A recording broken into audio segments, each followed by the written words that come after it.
And every child there is thinking the same thing. Please don't stop, please don't stop, please don't stop. Because they don't know why that person's there. Their dad's overseas. So I was trying to figure that out with my dad. So Gabrielle was kind of me. So that's an episode that's always going to mean something to me. As a side note, there was a very funny phone call during that where Lucy called me directly. She said, I can't do her accent, although it always blows me away when she does it. She does it. It's her accent, it's her natural accent. Because I've always seen the dailies where she's doing her American accent. First time she actually stuck her head in my office. I'm sitting there and she sticks her head, she goes, "Hello, Stevie, how are you?" And I went, what? Translate? So she calls from the set and she says, Stevie. Oh, yeah. And she says, "You got this thing here about the Kalpaka." Yeah. And she goes, "They want the Kalpaka." I went, "Right." And she goes, "We're shooting this next to a bloody lake." She goes, "There's Kalpaka all over the place." And so I said, actually, that's not because they're thirsty. And I explained the whole thing about the wounds and all that kind of stuff. And when I explained it, she goes, "Okay, got it, I'm gone." Click. That was it. That was the conversation. So that episode is one that's always a favorite of mine. The controversial episode that's also a favorite of mine is the Bayhawk episode. What's the name of that episode? Deliverer. The Deliverer, yes, the Deliverer. That's a hard one to explain and encapsulate. But the effect I wanted to do with that was we had played with so much of the pagan world that I really wanted to screw the audience. It was a mind screw. That's what I did. I know. You can thank me. Now see, I love it when I can make people think, especially about things that they've taken for granted. Somebody described me as someone who walks through life backwards. Not that I'm ignoring what's ahead of me, but I realize we don't see most of the world because we're still looking this way. If you look back this way, you start to see a different perspective. So I started writing this episode. The episode starts off with Xena and Gabrielle running into some Roman soldiers who had these prisoners. And the prisoners are basically being imprisoned because they worship the one God. The God that's going to bring peace to the universe, to the world. And Xena, of course, doesn't like the Romans anyway, so she gets upset, she frees them, and there's a relationship between one of the prisoners and Gabrielle, because Gabrielle's really curious about this new philosophy about this one God. Everybody who watched the show assumed that it was Christianity, because it seemed natural that we would eventually address that. It wasn't. I basically used Zoroastrianism as my guide, but the premise I went on is that, Christianity is not a monotheism, it's kind of a duotheism if you include Satan in the group. You get into a theological discussion because it doesn't quite qualify. But anytime you have a duality, a good and evil, the thing is that both sides are sure they will bring peace to the earth. They just have their own way of doing it. Remember, Ares, God of War, kept saying he was going to bring peace to the earth. He just needs to wipe out all the people he doesn't like. Everything else will be peaceful. Every dictator and despot has had that same attitude. I can bring peace to my people. Hitler had that attitude. Kill all these people here in the German race, which is the right race, will bring peace to the world. So when people talk about that, it's very convincing. And so we played this thing down the line to where I tried to make it look at as if the episode was all about Xena's obsession with Caesar.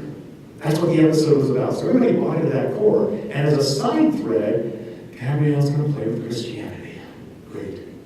Then you got to the end of the third act, and you realize, oh, wait a minute, it's not about Caesar, it's not about obsession. My God, this is a new supernatural force, and the entire story has been about Gabrielle the entire time.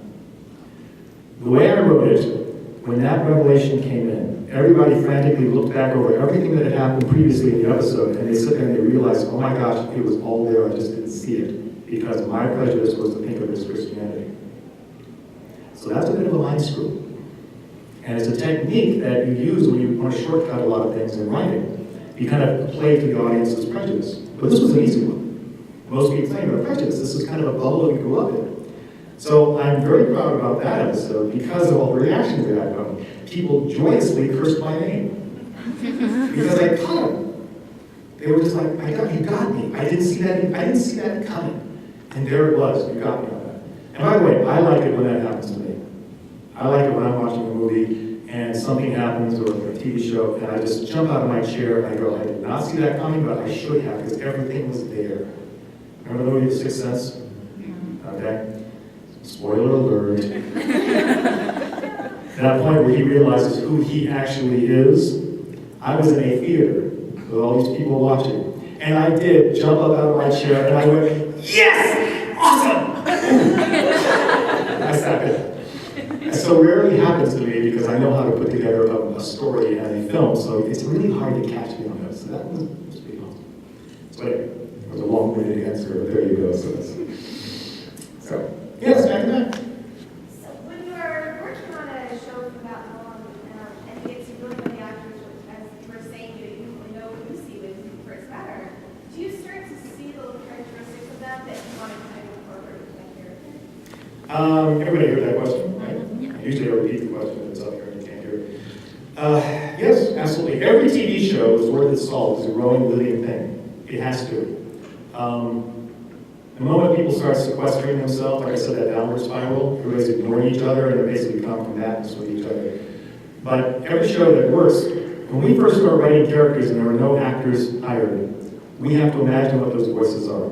Then we have a flesh and blood person who's going to bring them to life. So we start hearing what their rhythms are, what their patterns are. And it becomes a give and take. Certain things kind of go back and forth. At the beginning of the series, we had no idea that Lucy had that incredibly wicked look that she would give sometimes. And I don't mean in the sense of like, I mean, but kind of like, I just lost a fish in your face look. You know, which, as you know, did happen. And she almost off to the side like, Okay, well that wasn't a part of the character at the beginning. But the more that started to come out, the better it was. Renee has an incredible deadpan delivery. Something we didn't actually know at the time. But she can deliver a comment which is hysterically funny, as if it is totally real. Can we cope with your juices?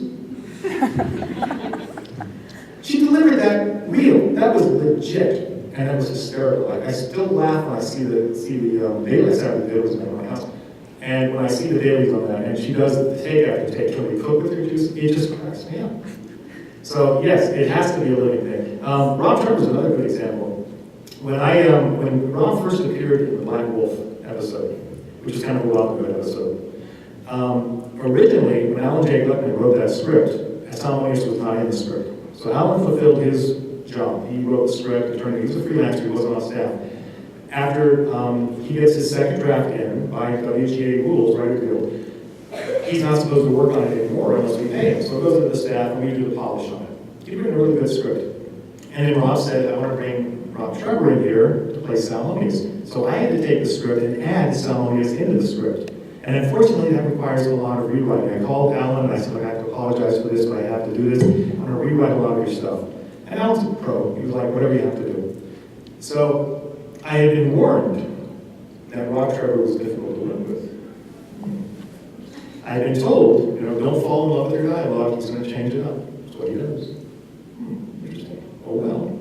So I watched the episodes of Hercules. I got the voice in my head. All writers will tell you this. We hear the voice in our heads, which we do. All the characters talking. 100 years ago, they burned us at the stake for this, but now they give us money. By the way, the only difference between, as you've heard, the only difference between madness and eccentricity is money. So I started writing his voice in my head. When I started seeing the dailies, he was spot on. You hear a lot about TV shows where the actors make up the stuff as they go along. And you'll even hear some of our actors, well, let's say we have the freedom to improvise. Actually, maybe from their perspective, but from my perspective, they were so spot on with the dialogue. Every actor has to make it their own, but changing dialogue means structurally changing its intent. And our actors and actresses never did that. So Rob Trevor was like doing it almost verbatim. So when I finally went down to New Zealand and we were chatting, I asked him about that. And he said, you heard my voice. He goes, I didn't have to change anything. That was me. It was right there on the page. And he goes, all I had to do was make it better. And in some people, that could be a horrible thing to hear. In his case, he meant, I saw the levels you had written and I wanted to fulfill them, which as a writer is incredibly rewarding. So Rob Trevor, by the way, side note on that one, Alan's script got such a rewrite, only one line remained. One line. You know what that line was? I have many skills. That's where that line came from. And Alan told me, he says, every time I see a freaking bumper sticker with that on there, I was